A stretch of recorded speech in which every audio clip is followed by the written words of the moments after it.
જોનની ગોઝારી ઘટનાના CCTV footage સૌપ્રથમ સામે આવ્યા। 28 જિંદગી જે આગમાં હોમાઈ ગઈ, તે આગની શરૂઆત આવી રીતે થઈ હતી। સીસીટીવીમાં જોઈ શકાય છે, આપણે સીસીટીવીમાં બતાવીશું કે આગની શરૂઆત કઈ રીતે થઈ હતી। સીસીટીવીમાં જોઈ શકાય છે કે વેલ્ડિંગ કરતી વખતે તણકાનો ખરે છે અને પછી ગેમ ઝોનમાં વિકરાળ સ્વરૂપમાં આગ પસરે છે। જોતામાં આગની જાળ ફેલાય છે અને આગ વિકરાળ બને છે। ગેમ ઝોનમાં 28 જિંદગી હોમાઈ ગઈ। ગેમ ઝોનમાં નાસભાગ મચે છે। આગને કાબૂમાં લેવા પ્રયાસ પણ થાય છે, પરંતુ આગની જ્વાળા એટલી વિકરાળ હતી કે ગેમ ઝોનને ઝપેટમાં લઈ લીધી। આપ આ સીસીટીવી ફૂટેજ ધ્યાનથી જુઓ, જેમાં વેલ્ડિંગનું કામ ગેમ ઝોનની અંદર ચાલે છે અને વેલ્ડિંગના એક તણખાએ કઈ રીતે 28 જિંદગી હતી નોતી કરી નાખી।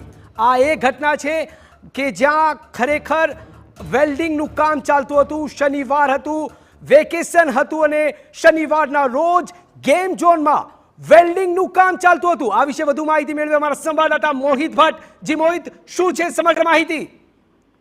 તુષાર, TV9 દ્વારા જ્યારે આ ઘટના બની, તે ઘટના બની ત્યારબાદ સતત એ વાત છે તે કહેવામાં આવી રહી હતી કે જે ગેમ ઝોન છે તે ગેમ ઝોનમાં વેલ્ડિંગનું કામ ચાલી રહ્યું હતું ને વેલ્ડિંગ છે તેનું તણખલું છે તે નીચે એક જે સીટ આવેલી હતી, જે કેટલીક ચીજ વસ્તુ આવેલી હતી, તેના પર પડતા આ આગ છે તે વિકરાળ બની ગઈ હતી। આ જે વાતની સાબિતી થઈ છે અત્યારે જે પ્રકારે TV9 ની સ્ક્રીન પર અત્યારે જે સીસીટીવી ફૂટેજ જોવા મળી રહ્યા છે તેમાં સ્પષ્ટપણે જોવા મળી રહ્યું છે કે એક વેલ્ડિંગના કામ દરમિયાન ઉપરના માળે કામ ચાલી રહ્યું હતું અને નીચે કેટલોક સામાન પડ્યો હતો, તેમાં તણખલું પડ્યું। પહેલા સામાન્ય આગ હતી, પરંતુ અચાનક જ આગે એટલું વિકરાળ સ્વરૂપ ધારણ કરી લીધું કે કોઈ પણ વ્યક્તિ છે તે ગેમ ઝોનની બહાર નીકળવા માટે તેમને જગ્યા જ ન મળી અને ધુવાણાના ગોટે ગોટા છે તે જોવા મળ્યા। સ્થાનિક સ્ટાફ છે તેમના દ્વારા જે કેટલાક ફાયરના ઇક્વિપમેન્ટ દ્વારા આજે આગને કાબુમાં લેવાનો પ્રયત્ન છે તે કરવામાં આવ્યો, પરંતુ આટલી મોટી ઇમારત અને આ પ્રકારની જે ઇમારત છે એટલે કે ફેબ્રિકેશનની જે ઇમારત છે તેમાં ફાયરની જે પ્રકારની જરૂરિયાત હોવી જોઈએ તે જરૂરિયાત દેખાતી નથી અને તેને કારણે જ આ આગ છે તેને વિકરાળ સ્વરૂપ ધારણ કર્યું। જો ફાયરના ઇક્વિપમેન્ટ છે તે યોગ્ય રીતે ઇન્સ્ટોલેશન કરેલા હોત તો તુરંત જ પાણીનો મારો ચલાવવાના કારણે આ આગ છે તેના પર કાબુ છે તે આવી ગયો હોત, પરંતુ દુર્ભાગ્યપૂર્ણ જે 28 જેટલા લોકોએ આ ઘટનામાં પોતાના જીવ ગુમાવ્યા છે।